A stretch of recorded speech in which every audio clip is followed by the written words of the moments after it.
isso o pessoal muitas vezes não enxerga essa capacidade. A segunda safra com risco muito grande, né, na agricultura de sequeiro. E uma das coisas fundamentais que a agricultura irrigada produz é a possibilidade de produzir proteína vegetal, que no caso é o feijão e as pulses, e também uma coisa muito forte que é o trigo. Qual o produtor de sequeiro que vai deixar de plantar soja, milho e algodão com dinheiro que dá aí, commodity, comercialização, tudo garantido? Então a agricultura irrigada ela tem uma função também de produzir alimento que a gente precisa muito, que é o feijão, o trigo, né, que está entrando muito forte no cerrado, né? Então a irrigação é a tecnologia que permite a agricultura irrigada. Então o que vocês vendem aqui é muito mais, é muito mais que vender trator. O trator é importante, armazenamento é importante, tudo é importante, mas a irrigação muda o sistema de produção. Por isso que a gente trabalha numa área tão estratégica, né? E a agricultura irrigada está conectada com o desenvolvimento social e econômico, né? E tem aqui que nós estamos trabalhando muito com a sustentabilidade ambiental, tá?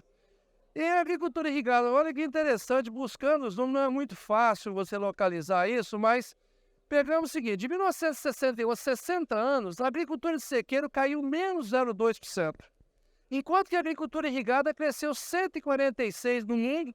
Aqui estão as áreas mais na Ásia, América, Europa e assim por diante. Então, todo o crescimento de agricultura no mundo se deve ao crescimento da agricultura irrigada, tá? Então, não é uma coisa que está acontecendo no Brasil, está acontecendo no mundo, tá? Isso. E no Brasil, nós temos, em 2019, 8,2 milhões de hectares, né? E distribuído nesses biomas aqui, né? O mais importante realmente é o Cerrado, e o Cerrado detém a grande potencial de crescimento. O Mato Grosso, se a gente tem um projeto comentar sobre ele, irriga 170 mil hectares e tem um potencial de 10 milhões de hectares. A curto e médio prazo, ou seja, mais eficiente, tem um potencial de 3,5 milhões de hectares. Então, nós estamos sentados em cima de uma mina, né, de produção. E nisso o valor da terra subindo impressionante. Então, você potencializar, né, intensificar a produção é fundamental. E esses números, então, né, o mundo aqui está pegando feio, né, em relação a esse campo. Nós vimos até 200 mil, aí em plena pandemia fomos para 250, né? Fomos para 250. E deixa eu ver aqui, 250 e plena pandemia 370. Esse ano não saiu do ano passado ainda, vai falar na reunião lá da Câmara Setorial, que é em torno de 410, 420 mil hectares. Então o Brasil em 3 anos dobrou a área irrigada, nova área irrigada. Então esse é um esforço violento, né? E a estimativa de 410 mil, então o Brasil teria 9,3 milhões de hectares. 85% são sistemas de alta eficiência pivô central e localizado e 15% aspersão convencional e carretel, né? 2023, um cenário melhor para a compra, o prazo de entrega está melhor, né? Vocês podem falar melhor que isso, mas realmente deu uma facilidade, porque estavam postergando demais, né? E a questão é trabalhar para manter esse potencial, né? Não baixar de 400 mil, não vai ser fácil, mas esse é o perspectiva de crescimento continua, as commodities, a terceira safra, preço da terra e o risco, né? Cada vez mais a questão do risco entra como elemento fundamental do processo de investimento. Eu costumo brincar, falei, ar-condicionado, quando eu me formei, né? Ninguém tinha carro com ar-condicionado na minha cidade de Viçosa, ninguém tinha. Tinha 2 carros importados, por quê? Era um motor muito forte que exigia e muito caro, né? O que a tecnologia faz? A tecnologia faz a gente poder implementar as coisas, mesmo que o uso não seja uma luta contra a seca como era no passado, né? Vocês sabem bem disso. Bom, o que aqui nós temos também, eu gosto muito desse estudo do Grupo de Políticas Públicas da Exalc, um estudo científico, né? E eles identificaram, pegando mapa bioma, diversos mapas de solo, todos os mapas disponíveis de recursos hídricos, e fizeram um estudo mapeando o potencial de crescimento da agricultura irrigada no Brasil e trabalharam em 2 níveis, ou seja, o potencial nosso é maior. O que eles chamaram de intensificação é sobre sequeiro. Então, nós temos 26,69 milhões de hectares. Expansão em cima de pastagem com água superficial, 26,73 milhões. E mais 2,43 de água subterrânea. Então, nós temos um potencial de 55,85. Então, isso não é qualquer instituição que está falando. Isso é USP, isso é Exalc. Inclusive, eu estava dando uma palestra lá em Campos de Holambra. Eles estão querendo crescer irrigação. Esse estudo pega cidade por cidade, pega tudo direitinho e mostra que lá eles têm um potencial de crescer 300 mil hectares. E o DAE lá, que é o órgão aqui, né, então, fala que não tem. Eu falei, reúne, são 2 órgãos estaduais, a USP e DAE, e fala que tem razão. Porque o pessoal quer crescer a agricultura irrigada e muitas vezes. Mas esse número aqui é importantíssimo. É um potencial a curto e médio prazo, aquele onde já existe infraestrutura, onde já existe agricultura, onde já existe um potencial de produção, então ele é muito mais efetivo e de curto prazo. Ele é 13,69 milhões. Nessa revista aí que eles estão distribuindo aí, do Denizar, né, da Irrigazina, eu escrevi um artigo que fala um pouco disso, sobre esse potencial de crescimento. A minha proposta é que nós chegamos com esse número aqui em 2050, que fala que precisa produzir mais 70% de alimento, sendo que 90% disso tem que vir de aumento de produtividade, segundo o estudo da FAO. Então, por que a gente não colocar como meta do Brasil chegar em 22 milhões de hectares, ainda inferior aos Estados Unidos, de área irrigada em 2050?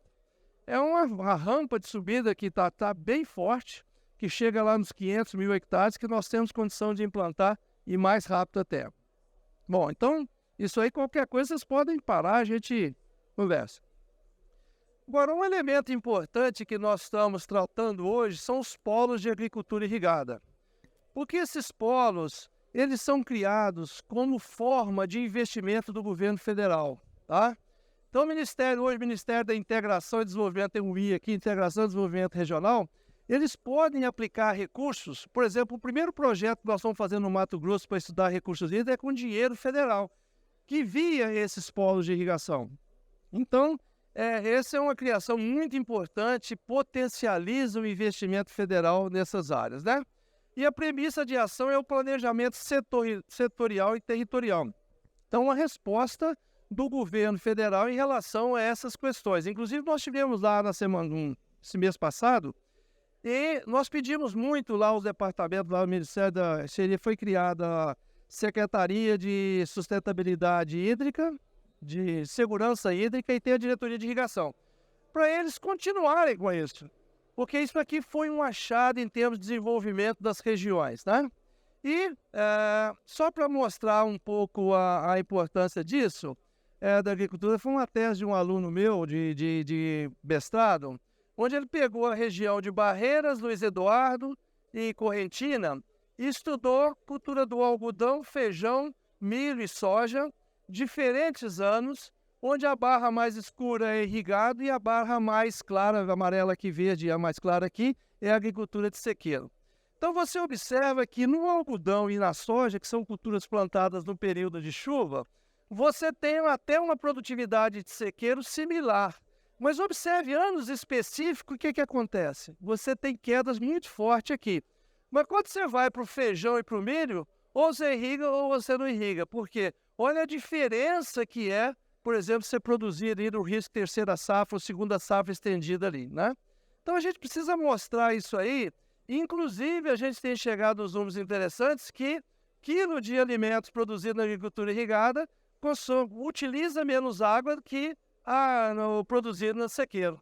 Porque 1 quilo de milho que venha de uma agricultura de sequeiro, normalmente ele vai usar chuva, vai usar uma série de água, só que ele produz bem menos. Então, isso, em média, é importante a gente rejeitar. Por quê? A sociedade, de maneira geral, está contra a gente. Ela acha que nós somos os predadores das águas do país, tá? Então, a gente não adianta ficar brigando com aquela ideia. A gente tem que trabalhar de forma inteligente para que a sociedade nos enxergue como uma solução de problema. Eu falo que o Brasil é um país tão abençoado que luta contra a gente. Você vai no supermercado, tem tanto alimento, mesmo na época da pandemia, que acaba o pessoal não valorizando quem está produzindo, né? Mas a gente sabe e pode trabalhar isso. Vamos falar um pouco, uma das coisas que eu tenho trabalhado muito é trabalhar dessa questão de recursos hídricos, dentro do foco da agricultura irrigada. Porque o que se fala muitas vezes, o pessoal estuda os rios, outro estuda o aquífero, outro estuda isso, mas um foco de preservar, de olhar, não. Esses trabalhos que a gente tem feito aqui são no foco de expansão da agricultura irrigada, né? Então, aspectos gerais, né? Existem duas análises. Uma da disponibilidade, estudos integrados, disponibilidade superficial, subterrânea, outorga. E outro uso dentro, né? E até um capítulo, esse livro nosso lá de Viçosa, o Manual de Irrigação, tem um capítulo escrito pelo professor Demetrios, que é muito bom. É um recursos de irrigação. É um capítulo que dá uma visão muito clara, mas também tem o uso eficiente dentro da fazenda, né? E esse também nós temos várias coisas assim, numa outra oportunidade vai discutir, não vai ter tempo hoje. Mas é uma questão do sistema de irrigação eficiente, é o que vocês trabalham, né? A questão do manejo, tem a MANA e outro sistema, né? Manutenção de sistema. Então isso aqui, ou seja, nós temos a análise do recursos hídricos através de dois focos. Um da sua disponibilidade não imaginária, uma disponibilidade bem estudada e o outro do uso adequado. Bom, da disponibilidade, nós temos o ciclo hidrológico, né? E esse ciclo hidrológico, a gente não vamos entrar em detalhe aí, mas a água que nós temos hoje é a mesma O que está acontecendo é que, muitas vezes, a sociedade acha que a agricultura irrigada consome água. Inclusive, a ANA, Agência Nacional de Água, coloca lá consumo de água, né? Vamos tratar disso aqui. Então, os rios brasileiros, né, nós temos uma hidrografia impressionante, tá? Onde a bacia amazônica tem uma vazão de 132 mil metros cúbicos por segundo. Isso é uma vazão média de longa duração. É uma vazão que é medida ao longo de muitos anos, período seco, período úmido, tira uma média, né? E desse, a Q95 é utilizada pela ANA como critério de outorga. Então ele tem 73 mil e parte disso pode ser outorgado. E assim, bacia por bacia, né? No Brasil, que nós teríamos em torno de 179 ou 180 mil metros cúbicos por segundo. E a quantidade de ser outorgada varia com o regime hidrológico do rio e em função da legislação, né? Os rios de regime permanente ou perenes, a outorga é usualmente feita com base nas vazões mínimas, uma das maiores burrices que nós temos. Vocês imaginem que cada um de nós tivesse a licença de comprar uma cultura no supermercado em função do que tem no menor mês que tem menos disponível, ao mês que tem menos tomate. Então, todos vocês podem comprar 1 quilo de tomate, seja no período de safra ou no período de safra. Então, nós precisamos avançar nisso aqui, e essa é uma das coisas mais que é na outorga sazonal, onde a gente possa distribuir água de maneira, quando tem muita, eu possa distribuir. Inclusive, uma das grandes lutas nossas é a questão de reservação de água, né? Que transformar tem uma complexidade em termos de recursos hídricos, você fazer um barramento na sua propriedade, mas nós precisamos tratar disso porque essa é a solução. No período que chove muito, você armazena, no período que seca, você vai utilizar, né? As outorgas de águas subterrâneas, se é burro essa aqui de cima, essa aqui é gestão do Estado. Então, por exemplo, você tem um aquífero Urucuia, que pega Bahia e Minas Gerais. Se você tem uma fazenda na Bahia, você pode fazer uma legislação que diz o seguinte: você pode fazer um poço um do outro a 2.500 metros um do outro para uma vazão de 400 metros cúbicos por hora. Se você pula para Minas Gerais, você pode tirar qualquer vazão 200 metros, 300 metros de distância, desde que você faça um teste de interferência. E é a mesma água. Então, isso a gente está tratando muito, buscando informação para isso, né? E cada estado do Brasil tem um período. Por exemplo, São Paulo trabalha o DAE com 50% da Q710. Minas Gerais trabalha com 50% também. A Bahia, 80% da Q90. A ANA trabalha com 70% da Q95. São valores em relação às vazões mínimas, né? E a gente tem trabalhado muito com a ANA no sentido de tentar dar um jeito nisso. Inclusive, a gente nota o seguinte: as outorgas de rios federais são aqueles rios que passam mais de um estado, ou que são rios que são passam em vários países. A outorga é da ANA. O que a gente observa? A outorga da ANA tem muito mais elementos, eles têm muito mais dinheiro, pesquisa. Quando vai para o estado, você tem menos dinheiro para investir, não tem informação e uma pressão violenta dos organismos ONG, das coisas mais, né? Então, uma outorga, por exemplo, outro dia estava um grupo sentado em frente ao INEMA lá na Bahia pedindo a cabeça da Márcia Tese, que é a presidente lá. Então, a pressão nos estados é uma pressão muito forte e ela não é científica.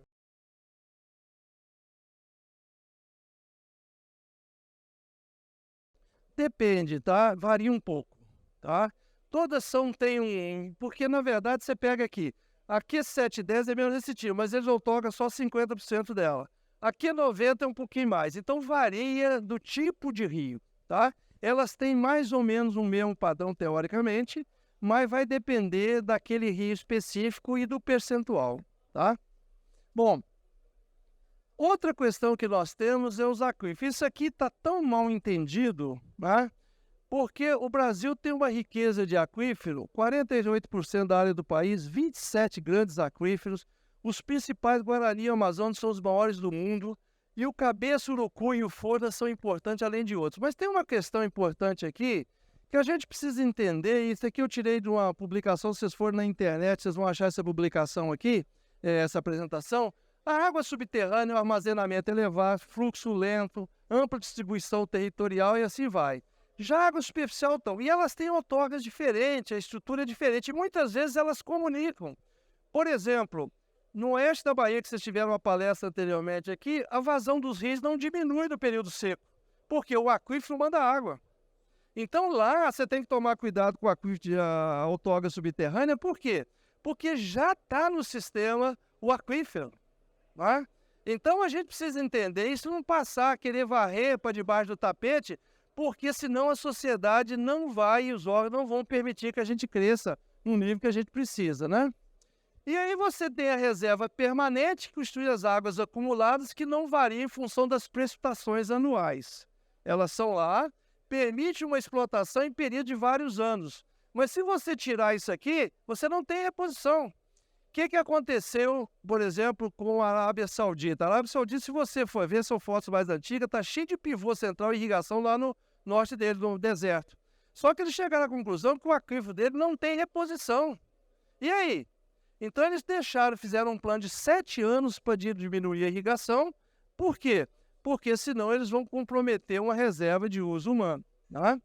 Tem a reserva explotável, que representa as parcelas de recursos que podem ser extraídos do aquífero. Normalmente, é uma parte, tem a reserva total, que é a soma ali, mais ou menos. Então, a água que a gente usa não é isso aqui eu posso até usar, desde que eu reponha depois. Por exemplo, eu tenho um período de seca, então eu vou usar igual mais ou menos dinheiro. Pessoa que tem uma poupança, se ela começar a tirar, vai acabar. Mas num determinado momento de necessidade, ela pode tirar para depois para repor. O que usa mesmo é parte do rendimento que se tem, e não. Então a gente precisa entender isso, porque senão a gente vai estar tirando no pé, né? E aí eu vou mostrar recursos de agricultura irrigada, né? Nós temos os diversos usos. Nós precisamos entender isso aqui, porque nós somos os maiores usuários, sem dúvida nenhuma.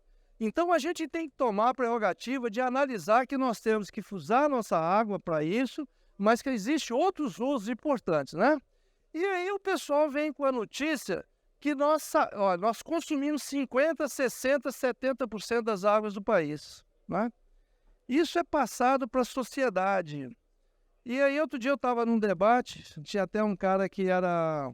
Ele tinha alguma coisa de representação internacional, falava muito bem. E ele falou que falou nessas palavras, que a agricultura irrigada, eu estava falando disso, que consome 70% das águas do Brasil e do mundo. E eu expliquei para ele que não é assim, como mostrei aqui. É claro que não tinha muito tempo aí e tal. Ele foi falando, voltou, ele falou, olha, o professor Everardo tem razão.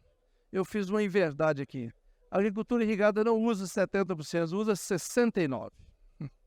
E essa é a visão da sociedade, né? E aí, se a gente pegar os dados da ANA, nós temos a retirada, eles chamam de consumo e retorno. Na verdade, a agricultura retira 1.038 metros cúbicos por segundo, né? Abastecimento tira 500, consumo aqui 743, que nós devolvemos isso aqui. Essa devolução é um absurdo. Por exemplo, olha, abastecimento público, devolve quase tudo. Por quê? Devolve aquele lixo que é o esgoto, né? E aí o que acontece? Quando você pega isso, chega que o uso total é 2.083 e que o uso da irrigação é 1.023. Aí vem o número aqui nós usamos 49,8% do total ou 66% do total de todos os usos que não devolvemos. Então, esse número fica a sociedade. Então, todo mundo pensa que esse número 50%, 60% é da disponibilidade de água no país. E, na verdade, se a gente pegar a vazão dos rios brasileiros, 179 mil hectares, mais o aquífero ali, nós vamos chegar ao seguinte, olha, a vazão dos rios brasileiros é 179 mil. Quando nós usamos 1.038, isso é 0,6%. E todos os usos do Brasil dão 1,16%. Então, olha o absurdo. Nós não usamos 60% da água do país, nós usamos 0,6% das águas do país. Ah, mas o Rio Amazonas detém 73%, vamos tirar ele aqui. Então, nós tiramos a bacia do Amazonas, tem 47 mil metros cúbicos. Isso dá 2,26%. Então, a gente precisa comunicar com a sociedade que a agricultura irrigada que produz alimento para manter o país, que está gerando riqueza, gerando emprego, gerando tudo isso aí, ainda utiliza pouca água, sem contar a água subterrânea.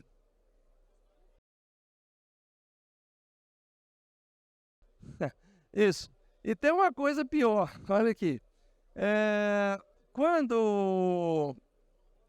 Eu vou falar um pouco o seguinte, na verdade, essa água que nós utilizamos vai para 99, volta para a sociedade, e o que fica é quem consome é a cidade, né? Esses benefícios, que essa quantidade de caminhonete que a gente vê parado aqui, isso muitas vezes não é computado como rentabilidade do negócio. Quanto que movimenta de dinheiro que a gente vê externamente, né? Mas vamos lá, estudos integrados de recursos hídricos e mitigação do efeito estufa. Então eu tenho trabalhado com a ideia que a gente precisa associar os estudos que têm que ser integrados, mais governança em todos os níveis, inclusive nível de produtores, né? E monitoramento amplo e participativo. Por quê? O estudo, mais a governança, seja estadual, federal ou local, ela vai me dar um plano. É o que a gente está fazendo no oeste da Bahia, está fazendo no Mato Grosso e precisa fazer em todos os lugares. O estudo mais o monitoramento dá a situação. E a governança mais o monitoramento dá a segurança. Mas a integração de tudo vem dos estudos junto com a governança associada e o monitoramento. Eu preciso dizer que um carro, né, o estudo é feito de consumo dele e tudo mais. Existe a governança de quem está dirigindo aquilo. Se ele não tiver marcador de gasolina, traz uma insegurança muito grande. Todos vocês já dirigiram um carro sem marcador de gasolina, por mais que você saiba que ele tem que ter gasolina, ele, muitas vezes, se ele não está marcando, te dá uma insegurança muito grande. E é claro que tudo isso está associado à captação.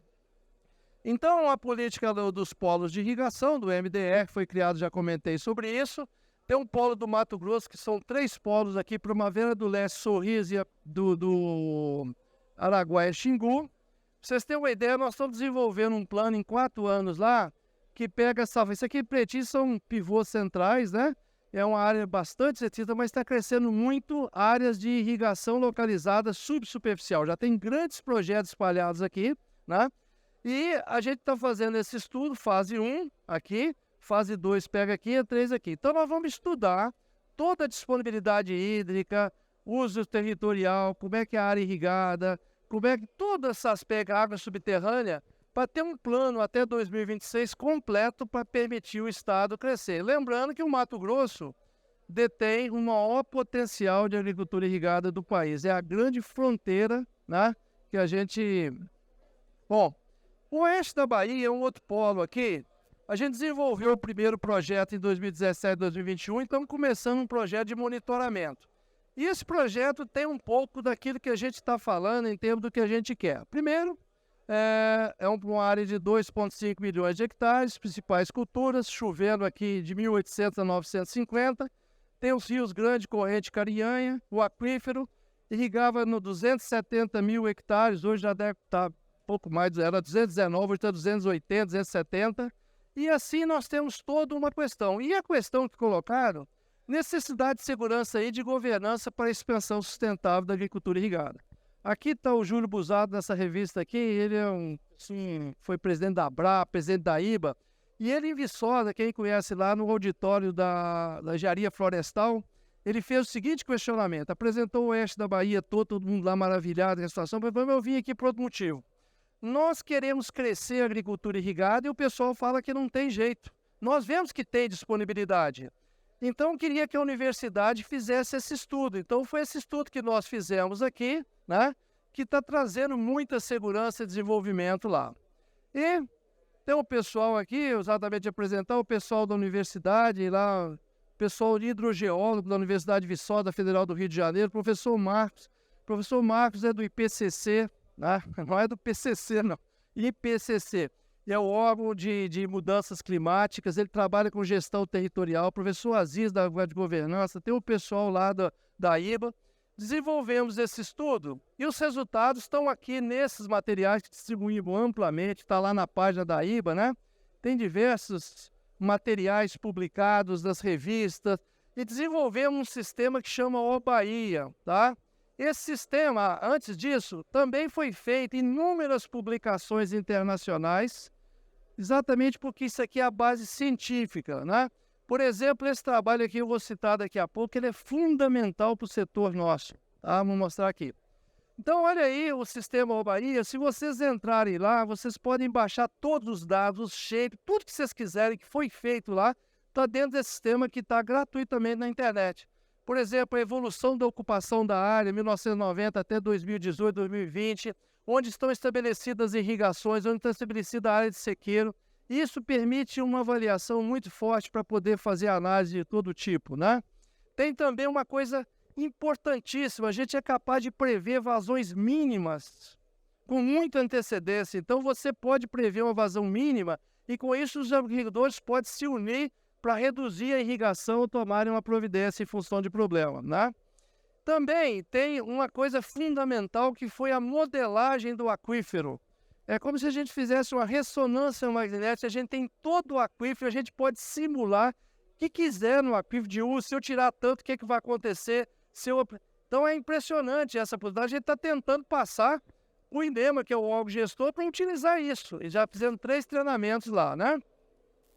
E também, olha esse trabalho que é da Ana, ela, o tese dela de mestrado, agora está continuando. Ela pegou o Tatélite Modes, que passa diariamente, só que ele tem um alcance de 500 por 500, e calibrou em relação ao Landsat, tá? E o uso de dados de campo, calibração da RGE de outras empresas, estimativa diária do uso de água na agricultura irrigada em 20 anos.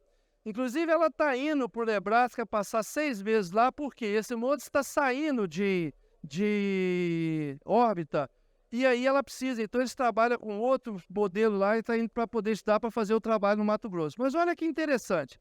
Ela mapeou a vazão utilizada no médio Rio Grande, no alto Rio Grande, no Rio Corrente. Ou seja, isso aqui é a vazão real utilizada em 20 anos na região.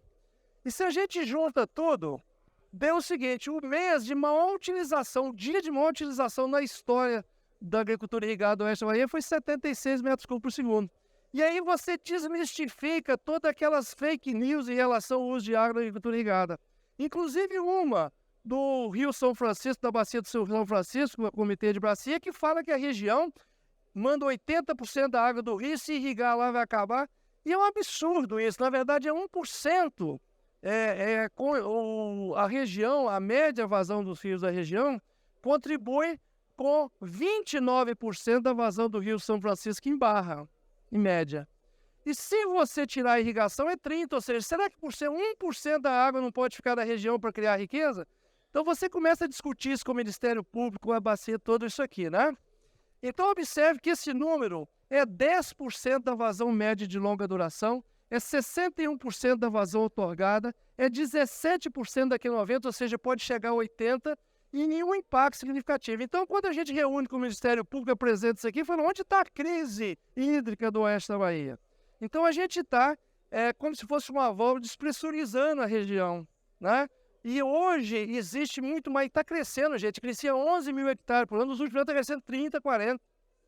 Então, isso com sustentabilidade. E observe que nós fizemos esse estudo, né? E também estudamos o potencial de crescimento da área irrigada. Se eu considero o que ocorreu em 2011, 2020, eu tenho 829 mil hectares para crescer lá sem problema nenhum. Se eu considero que as mudanças climáticas vão continuar, que houve uma redução de 20% da vazão, esse número é 620. Então, gente, uma área que tem 200 e poucos mil hectares tem um potencial de 800, onde está a crise hídrica que é? É claro que existem rios que estão estressados.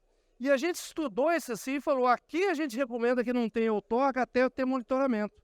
Mas 80% isso aqui representa 18% da área. Enquanto 82% tem potencial de crescer. E todo mundo pega o Rio Grande, o Rio de Janeiro, o Rio de Ondas, são rios meio estressados, para representar a região. E aqui nós estamos implantando aquele projeto piloto para monitorar isso aí e melhorar, tá? E também a última coisa que eu queria apresentar é que lá tem um aquífero. Então a gente modelou, né, precipitação, evapotranspiração, porque importa para a gente a drenagem profunda. Então calibrou aqui em azul a precipitação, em vermelho a percolação. Unidades são diferentes, tá? Próximo aqui, unidade diferente. Mas observe que existe uma correlação muito forte, claro, e lá é muito grande. Então nós calibramos e viu que o observado e o simulado está muito próximo, e o número chegou ao seguinte: existe na região um aquífero, normalmente é a parte de recarga, é 607 metros cúbicos, 707 metros cúbicos por segundo. Você lembra que a região usa 77.